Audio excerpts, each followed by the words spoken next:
More than in previous lectionary cycles, I think I've been reflecting this time around more on the selections from the Hebrew Scriptures, the so-called Old Testament.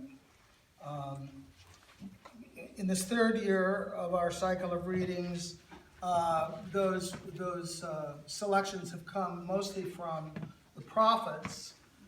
And the times that we're living through seem to me to call for prophetic reflection. One of the marks of the Abrahamic religious traditions is a grounding in a concern for the material, the social, the political, the economic aspects of both individual and communal life. It's not an escapist doctrine. It's not a never land idea. We are concerned, in other words, with morality, with behavior, with the discernment of God's will for us in our relationships with each other and in the way that we structure our communities. The prophets focused on two particular things. They were concerned with the continuation of fidelity to the God of Abraham, Isaac, and Jacob, the God of the Exodus under Moses, the God of the shepherd warrior King David. They called on the successors of David and the governing elite of their courts to trust more in God than in political relationships and military alliances with surrounding kingdoms and the great powers that were vying in the region at that time. They worried about the dilution of faith when it's exposed to other ways of worship, other ways of religiously structuring their society. Of course, that worry seems to me to be kind of faithless as well, so I don't know. But along with that, the prophets also called for justice. They spoke eloquently about the need to minister to the poor, to the hungry, to the orphan and the widow. And they were wary of the corrupting influence of riches, and they warned that the accumulation of wealth and power by a small group at the top around the king would lead to God removing his protective hand from his people, from the nation. We've heard over the past couple months how that happened. How Assyria conquered the nation of Israel, the 10 northern tribes of Israel, and dispersed them through the area in such a way that they vanished from history. Never mind that Amos said, "Let justice flow down like waters and righteousness like an ever-flowing stream." It didn't. And they're gone. And then we heard about how the leadership of the southern kingdom of Judah was taken into exile in Babylon. And we heard how in Babylon that exile in part allowed for the emergence of a new perspective that was born, that not only transformed in ways the ongoing Jewish tradition, but also laid the groundwork for the later Christian branch of the Abrahamic tradition to arise. So our church comes by its increasing concern for social justice honestly. We believe that our faith impacts our life, impacts our social life, our political life, our economic life, in a straight line from the prophetic teaching through Jesus down to today. Our theology is incarnational. Our faith is expressed in real life. Our spirituality is sacramental, knowing that the outward signs, the outward activities, our actions, our behavior, our treatment of other people are the expressions of the grace that we have through Jesus. The choices that we make are reflections of our faith. It may sound simplistic when you hear it, but it makes sense to ask what Jesus would do in a lot of circumstances. I'm heading down to Mexico tomorrow for a couple of weeks vacation.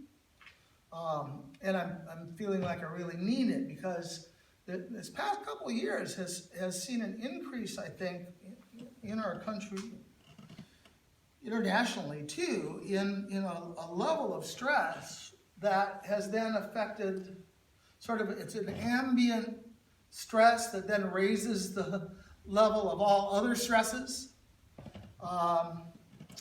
And that's been difficult. Our faith will not let us ignore the world. Our political system requires separation of church and state, and I think that's quite right. But faith includes the whole of life, every aspect of life.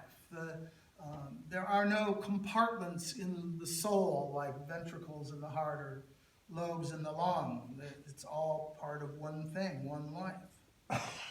Our faith requires us to oppose racism, to work for peace and forgiveness and reconciliation, to make up for the inequities our political and economic systems have imposed on people, to seek atonement and restitution for the harm that our greed and our ignorance has inflicted on the planet and other species, as well as other countries and cultures far and near. That's what's involved in following the prophetic tradition, to see each moment, each time we interact with life, with the world, as carrying with it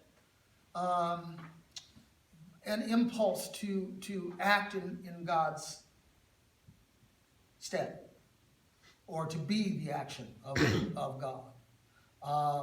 That's what it takes to be the Jesus movement, as our presiding bishop puts it. So that's our call. Sometimes we speak truth to power like the prophets did. Jesus didn't do too much of that, but mostly we work for justice in small ways because most of us have fairly small lives, and that's when we have the challenge. But we also need to understand at the same time that there is a wider context to this all, a very wide context to this all, and that although along with the prophets and with Jesus, this incarnational faith, this sacramental faith, we also need to realize that God is very large and God's creation is very much beyond our comprehension. The span of human existence on the earth is tiny compared to the universe. It's just so far, and our lives in that span are even shorter. And so the importance of any individual action looks like it's almost infinitesimal. And yet it's crucial for us.